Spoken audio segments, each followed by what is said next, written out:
بسم اللہ الرحمن الرحیم۔ آج ہم انشاءاللہ غسل سے متعلق کچھ احکام پڑھیں گے، چونکہ ہمارے ابھی طہارت کا ہی باب چل رہا ہے۔ غسل کب فرض ہوتا ہے اور غسل کا طریقہ کیا ہے؟ رسول اللہ صلی اللہ علیہ وسلم نے فرمایا ان اللہ لا یستحی من الحق، اللہ تعالی حق بات کو بیان کرنے سے حیا نہیں کرتے۔ تو غسل کے جو مسائل ہیں ان میں بھی بعض دفعہ کچھ ایسی باتیں آتی ہیں جو بظاہر حیا کے خلاف ہیں، لیکن علم کی ایک بات ہے، سیکھنے اور سکھانے میں حیا اگر کریں گے تو پھر ظاہر ہے ساری زندگی جاہل ہی رہے گا انسان۔ اور غسل کے مسائل سیکھنا اس لیے ضروری ہے کہ غسل جب فرض ہوتا ہے تو جب تک مکمل غسل نہ ہو آپ کی نماز ادا نہیں ہوتی۔ رسول اللہ صلی اللہ علیہ وسلم نے فرمایا الماء من الماء، حدیث ہے کہ غسل فرض ہوتا ہے خواہش نفس کے ساتھ جسم سے منی خارج ہونے سے۔ مرد پہ غسل کب فرض ہوگا؟ جب اس کے جسم سے شہوت کے ساتھ منی خارج ہو۔ منی بالکل سفید رنگ کی چیز ہے، ایک ہوتی ہے مزی۔ شہوت پیدا ہونے سے اگر کسی کے مرد یا عورت کے صرف رطوبت خارج ہونا شروع ہو گئی، اس سے غسل فرض نہیں ہوتا۔ جب تک مکمل شہوت پوری نہیں ہو جاتی اور مادہ منویہ خارج نہیں ہو جاتا، چاہے احتلام کی صورت میں ہو یا کسی بھی طرح سے ہو۔ مردوں کے ساتھ چونکہ یہ بہت زیادہ ہوتا ہے، نائٹ فال کی صورت میں مردوں پر غسل کی یہ صورت بہت زیادہ فرض ہوتی ہے۔ جیسے ہی بلوغت ہوتی ہے تو احتلام شروع ہو جاتا ہے، ہفتے میں 1 دفعہ 2 دفعہ 3 دفعہ، بعض نوجوانوں کو روزانہ بھی 2 دفعہ ہوتا ہے، جبکہ خواتین میں یہ والے غسل کی صورت بہت ہی کم ہوتی ہے کہ ان کو نائٹ فال ہو یا اس طرح سے غسل فرض ہو۔ ہزاروں میں کسی ایک عورت کے ساتھ ایسا ہوتا ہے۔ ایک صورت تو یہ ہے غسل فرض ہونے کی۔ دوسری صورت کیا ہے کہ جب انسان اپنی زوجہ کے ساتھ ملاپ کرے اور انٹرکورس ہو جائے، چاہے اس صورت میں ڈسچارج دونوں میں سے کوئی ہو یا نہ ہو، لیکن دونوں پہ غسل فرض ہو جائے گا، مرد پہ بھی اور عورت پہ بھی۔ یہ تو مردوں کے غسل کے فرض ہونے کا ہے۔ مردوں کے غسل میں ایک چیز یہ بھی ہے کہ اگر آپ نے رات کو نیند کی اور صبح آپ اٹھے اور آپ نے کپڑوں پہ نشان دیکھا، اب آپ کو یہ پتہ نہیں چل رہا کہ یہ منی کا نشان ہے یا مزی کا ہے، تو بھی آپ پر غسل کرنا فرض ہے۔ یہی سمجھا جائے گا کہ یہ آپ خواب میں ڈسچارج ہوئے ہیں۔ عورت پر جو غسل فرض ہوتا ہے ایک اور صورت میں ہوتا ہے کہ جب خواتین کو ایام آنا بند ہو جاتے ہیں، حیض یا نفاس سے جب پاک ہو جائیں، تو بھی ان پہ غسل فرض ہے۔ یہ تو غسل کی فرضیت سے متعلق احکام تھے۔ کچھ چیزیں ایسی ہیں جن میں غسل سنت ہے، فرض نہیں ہے۔ جمعہ کے دن غسل کرنا رسول اللہ صلی اللہ علیہ وسلم نے بہت زیادہ تاکید کی ہے۔ سنت کی 2 قسمیں ہیں، سنت مؤکدہ اور سنت غیر مؤکدہ۔ مؤکدہ وہ ہوتی ہیں کہ جن کو چھوڑنے کا اگر کوئی معمول بنا لے تو گناہ کا خطرہ ہے، اور ایسا شخص قابل ملامت ہے، اسے شریعت ملامت کرتی ہے، برا بھلا کہتی ہے۔ تو غسل سنت مؤکدہ ہے، ہفتے میں 1 مرتبہ، چاہے جمعے کے دن ہو یا کسی بھی دن ہو۔ جو مسلمان ہفتے میں 1 دفعہ بھی نہیں نہاتا، وہ کتنا ہی نیٹ کلین ہو، مگر شریعت کی نظر میں وہ قابل ملامت ہے، اسے تانے دینے چاہیے کہ شرم نہیں آتی ہو مسلمان مگر رہتے ہو بھنگیوں اور چماروں کی طرح۔ ملامت تو اسی کو کہتے ہیں نا۔ اس کی دلیل رسول اللہ صلی اللہ علیہ وسلم نے فرمایا، صحیح حدیث ہے، حق علی کل مسلم ان یغتسل کل اسبوع مرتن، کہ ہر مسلمان پر لازم ہے کہ وہ ہفتے میں کم از کم 1 مرتبہ غسل کرے۔ ہر مسلمان پر لازم ہے، چاہے اس پہ غسل فرض نہ بھی ہے۔ اور کس دن بہتر ہے؟ جمعہ کے دن۔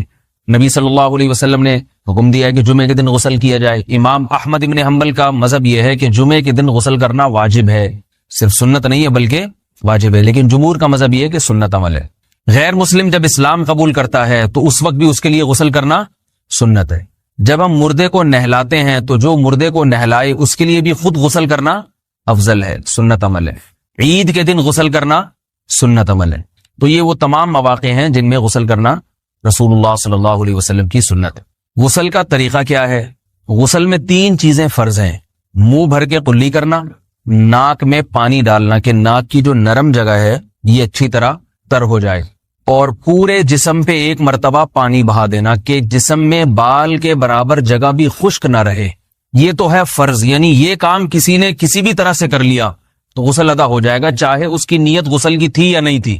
کوئی آدمی چلتا ہوا جا رہا ہے، پھسل کے تالاب میں گر گیا، پورے غوطے کھا کے باہر نکلا، قلی کر لے اور ناک میں پانی ڈال لے تو غسل اس کا ادا ہو جائے گا۔ البتہ چونکہ نیت نہیں تھی لہذا غسل کا ثواب نہیں ملے گا، ثواب نیت کے بغیر نہیں ملتا انسان۔ دلائل اس کے الگ موضوع ہے کہ اس کی دلیل کیا ہے کہ بغیر نیت کے بھی غسل ہو جاتا ہے، لیکن میں نے بتایا دلائل کا سیشن نہیں ہے، اس میں پھر بات لمبی ہو جائے گی۔ تو یہ تو ہے فرض، پورے جسم پہ پانی بہانا، کلی اور ناک میں پانی۔ سنت طریقہ کیا ہے؟ رسول اللہ صلی اللہ علیہ وسلم غسل کیسے کرتے تھے؟ سنت طریقہ جس پہ جو اختیار کرنا چاہیے وہ طریقہ یہ ہے کہ جب آپ غسل کے لیے بیٹھیں تو سب سے پہلے وہ جگہ دھوئیں جہاں نجاست اور ناپاکی لگی ہوئی ہے. نائٹ فال ہوا, کسی کو احتلام ہوا, تو جہاں جہاں گندگی لگی ہے پہلے اس جگہ کو دھوئیں. استنجا کریں, شرمگاہ کو دھوئیں اچھی طرح. سمجھ رہے ہیں بات کو؟ اس کے بعد ہاتھ دھوئیں اور مکمل وضو کریں جیسے ہم عام حالات میں وضو کرتے ہیں. مکمل وضو کرنے کے بعد دائیں کندھے پہ پانی ڈالا, لیفٹ سائڈ پہ پانی ڈالا. پہلے زمانے میں تو چلو سے غسل ہوتا تھا, ہاتھ دھو لیے تو اب چلو سے پانی لے کے یہاں ڈالا جا رہا ہے, چلو سے پانی لے کے یہاں ڈالا جا رہا ہے, پورے جسم پہ ملا جا رہا ہے, اور چلو سے پانی لے کے 3 دفعہ سر پہ ڈالا جا رہا ہے. تو آج کل چلو ولو تو ہے نہیں, شاور کے نیچے جا کے کھڑے ہو جاتے ہیں. تو اس میں یہ کہ شاور کھولے کھڑے ہو جائیں, سارے چلو اس میں خود بخود ہی ہو جائیں گے, پورے جسم پہ پانی بہ جائے گا. نبی صلی اللہ علیہ وسلم کے دور میں یہ جدید چیزیں نہیں تھیں, شیمپو اور صابن. تو آپ صلی اللہ علیہ وسلم بیری کے پتوں سے غسل کی ترغیب دیا کرتے تھے. بیری کے پتوں کو اگر پانی میں پکایا جائے تو پانی میں میل کچیل صاف کرنے کی صلاحیت بہت بڑھ جاتی ہے. ہمارے زمانے میں اس تکلف کی ضرورت نہیں ہے, صابن ملتے ہیں اس سے نہایا کریں. بہرحال کہنے کا مقصد یہ آپ لوگوں سے, تو یہ سنت طریقے سے غسل ہو جائے گا آپ کا. سمجھ رہے ہیں بات کو؟ سب سے پہلے استنجا کیا, اس کے بعد وضو کر لیا, اس کے بعد غسل کر لیا. اگر کسی نے غسل میں وضو نہیں کیا اور ویسے ہی پورے جسم پہ پانی بہا دیا تو بھی اس کا وضو خود بخود ہو جائے گا. اس غسل سے وہ نماز پڑھ سکتا ہے, کیونکہ بعض لوگ غسل کرنے کے بعد دوبارہ وضو کر رہے ہوتے ہیں. اس کی ضرورت نہیں ہے, کیونکہ جب غسل کرتے ہیں تو وضو والے اعضاء تو خود بخود اس میں دھل جاتے ہیں. یہ ہے غسل کا طریقہ. وضو کیسے ٹوٹتا ہے؟ جن چیزوں سے غسل فرض ہوتا ہے ان چیزوں سے وضو تو بہرحال ٹوٹتا ہی ہے. اس کے علاوہ بھی وضو ٹوٹتا ہے. اس سے پچھلے لیکچر میں نے کچھ تفصیل بتائی تھی کہ نجاست جسم سے کہیں سے بھی خارج ہو جائے یا نجاست نکل کے بہ پڑے.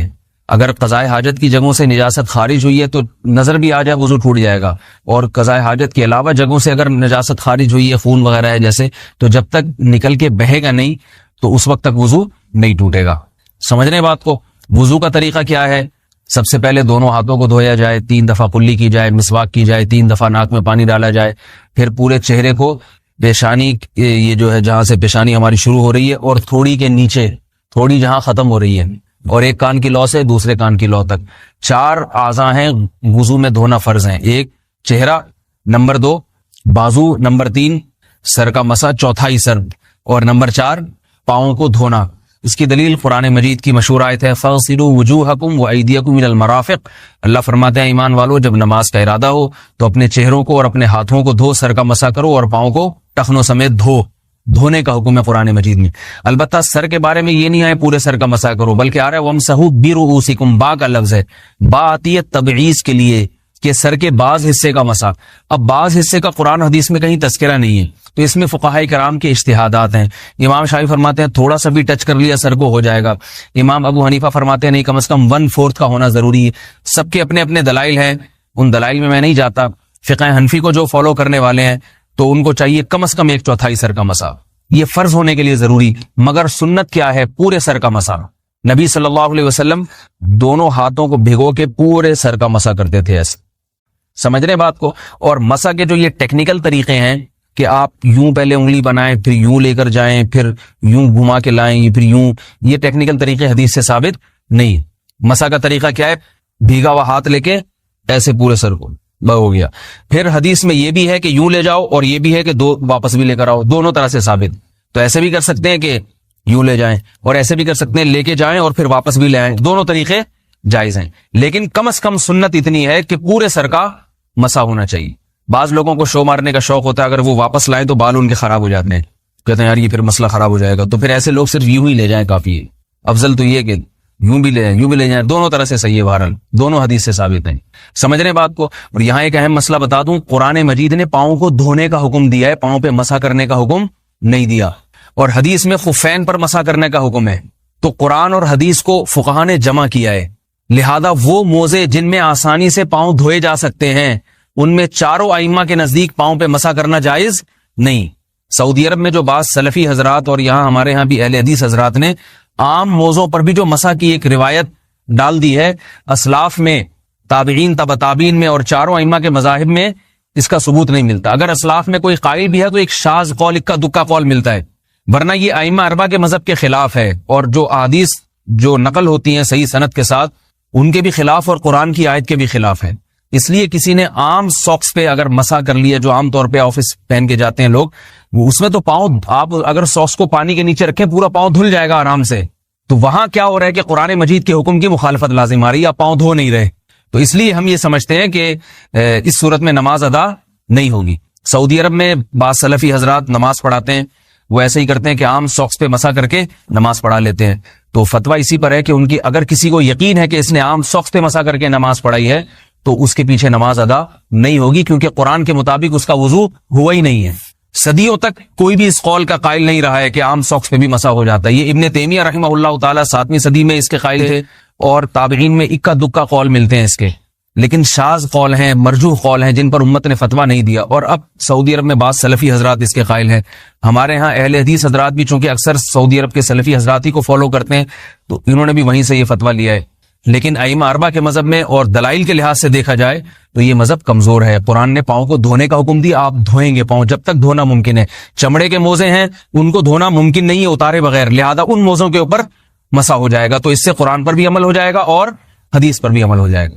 اس لیے ائمہ اربعہ نے جو قرآن و حدیث کو سمجھ کے جو فیصلہ کیا ہے اس پہ چلنا ہمارے لیے زیادہ مفید ہے بنسبت آج کل کے جو علماء ہیں ان کی اپنی ذاتی آراء پر. اس لیے یہ بھی ایک وضو سے متعلق اہم مسئلہ تھا. سمجھ رہے ہیں؟ باقی تو ماشاءاللہ وضو کرنا سب کو آتا ہی ہے.